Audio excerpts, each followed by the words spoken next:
All right, Tony, let's talk a little bit about your swing. I got Hank Blaylock in the home run competition, and you on the left side of the screen. And obviously, it's a home run competition, so he's trying to hit home runs, but you can still see how control of his body he maintains through the entire swing. Here's we're at clip 4, and this is the first one that I really wanted to show you. First one here is you can see at clip 4, you're both loaded, both your front foot are off the ground, but notice how he has his front shoulder is down at contact, okay? And if you go from this position, you go from his front eye to his belly button, has what he calls an aggressive posture. Now, if we go from your front eye to your belly button, you can see how you're almost vertical in the fact that you're standing upright, and you can see how your shoulder degree is going up. When we're at in a loaded position to go into a stride, that front shoulder should be down, ready to work down and through the zone. But let's back up a couple frames and look at her stance. Okay, don't really have a problem here. With the exception of I don't really like this barrel where it's at, how it's down and behind us, kind of like that back scratcher we talked about. You can see his barrel's up. It's a little down behind him, but it's definitely not wrapped around his head.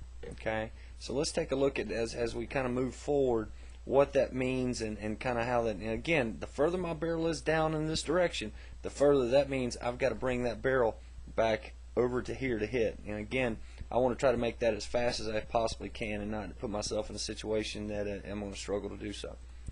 Now, he starts to pick his barrel up. Yours is still down in the second frame, third frame.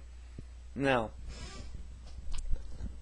let's draw a picture a little bit. Let's highlight our hands, kind of where his hands are right here in this box and where your hands are at. Let's do a little better job with that. There we go. So we got our hands high and back, barrels down.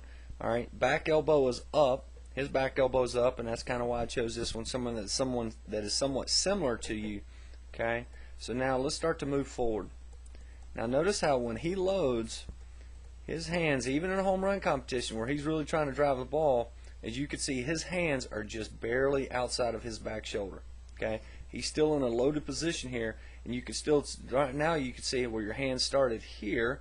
Now they've moved down and away from our shoulder, and see you're starting to see how that front arm is starting to really get lengthy as far as lengthening out. Okay, now let's start to move forward from there.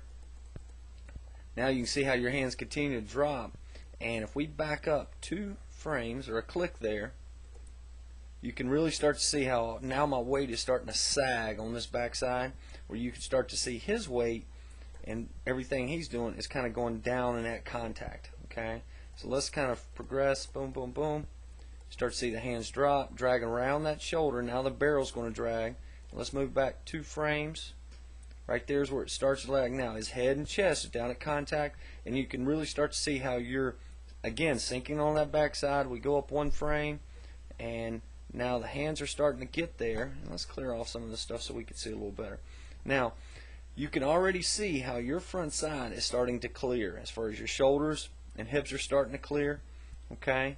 And now how our bat's kind of dragging behind us because that front shoulder is starting to clear already. And then when we start to progress, you get to contact. And let's get to contact on both you guys. And let's see where we're at. Clear everything off. And this is where we talked about you staying behind the baseball and how it's kind of dropping down behind you.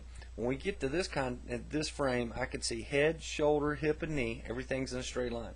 Here, head, shoulder, hip, knee. And see how that's broken and kind of falling backwards? Where he's standing upright, and this is where we talk about standing tall. Now you're getting off your backside, but it's almost like you're staying behind the ball almost too much to a fault. And because you sag on that backside and drop your hands, your barrel's going to work up and through the zone. Now in the next couple frames, when we start to kind of see this, we're going to see how your hands immediately come out of the zone. Now, and the reason how I know that happened is I could see now if I'm palm up and palm down staying through contact, you see how you could see this opening between his arms?